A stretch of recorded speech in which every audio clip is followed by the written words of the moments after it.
last month, the U.S. Supreme Court weighed in on an election integrity issue for the first time in the run-up to this presidential election. It was a 5-4 court decision.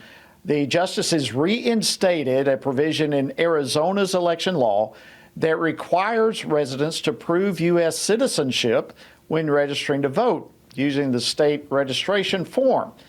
And my next guest says that such election integrity measures should be passed all across the country headed up to Election Day. Joining me now to discuss this is former Ohio Secretary of State Ken Blackwell. I don't know of anyone more equipped to discuss this than he is. He's a senior fellow for human rights and constitutional government at the Family Research Council, as well as FRC Action's special election integrity advisor. Ken, welcome back to Washington Watch. Always an honor to have you. Jody, it's good to be with you, sir. Okay, so for those who are watching, listening right now, who may not be familiar with the case in Arizona, give us a little background. Well, in 2004, Arizona passed legislation requiring citizenship for folks in Arizona to register to vote. It got complicated in 2013 when it was decided that if someone came in and asked for a federal form to register to vote, they did not have to show proof of citizenship. It grew out of a 2013 case in Arizona dealing with one of the Native American groups there. As a consequence, we now have a situation where on a 5-4 decision, as you mentioned, the Supreme Court says the state can go back and require proof of citizenship to register to vote. The caveat there is that if someone comes in and says, I want the federal form, they can get the federal form and fill it out.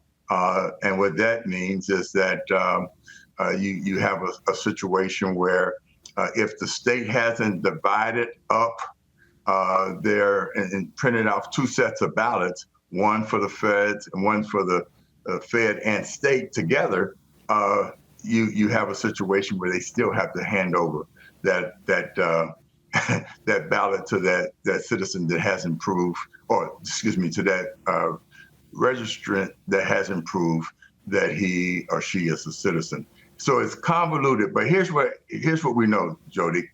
You know, there are citizenship rights and there are citizenship duties. As long as the duty is not convoluted or so complex and intrusive that it becomes a burden, asking for a proof of citizenship should not bother anyone. That's the only way that we can protect the integrity of citizenship and the integrity of our elections. This is a situation that cries out for more people to get involved and engage and become demanding that we have that sort of integrity and protection of citizenship and our national sovereignty. Jody, it goes without saying, anybody who is aware of what is happening in communities like Aurora, Colorado, where gangs of hoodlums are taking over housing complexes, or if you turn to what's happening in New York, and you have the police department saying there that 2 out of every 3 people that they've arrested over the last 3 or 4 days have in fact not been citizens, or they've been non-citizens. That's a real bit of evidence that we're suffering with an open border on the South. We're suffering from an invasion. Well, we are, and it's tragic and inexcusable, unacceptable on every front, from the crime perspective, the drug perspective, the human trafficking, but just the fact that these people are coming here illegally, and then many of them, we don't know how many, but potentially millions of them can be registered to vote. This is absolutely unacceptable. So what needs to happen? Ken, our time's slipping away here. We have states that do not allow special sessions very quickly. We're just weeks away, certainly no more than a couple of months away from the election. What can states do at this stage in the game to try to secure election integrity? Well, I think what citizens can do in all of our states is demand election integrity. And by actually shining some spotlight on this challenge, I think that we can pull the curtain down on this illegal action. Here's the reality.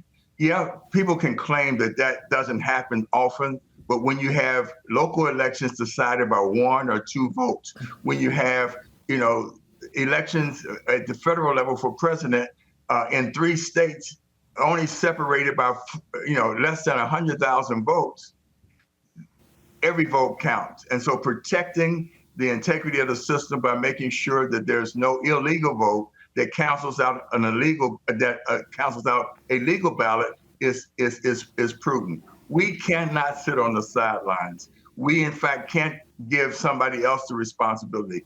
Each citizen of the United States has to demand this integrity, has to demand this sort of transparency, have to get involved, and we must continue to make sure that we have as many people as observers and workers at the polling places as all possible, at the precinct level. We must. Absolutely. All right, we got less than a minute, Ken. When you say citizens have to step up, what does that look like? What does a citizen do if they see something that doesn't look right? Well, when I say citizens must do something, that means that we should not have a polling place in America that is not covered by 2 sets of eyes, bipartisan sets of eyes, so that we have transparency. So make sure you go to your local party, go to your local county office and ask, how can you become involved as a worker or observer? We, in fact, cannot let darkness prevail in this election. Absolutely. Thank you, Ken Blackwell, FRC Action Special Advisor for Election Integrity. Always great to have you. Thanks for your insight.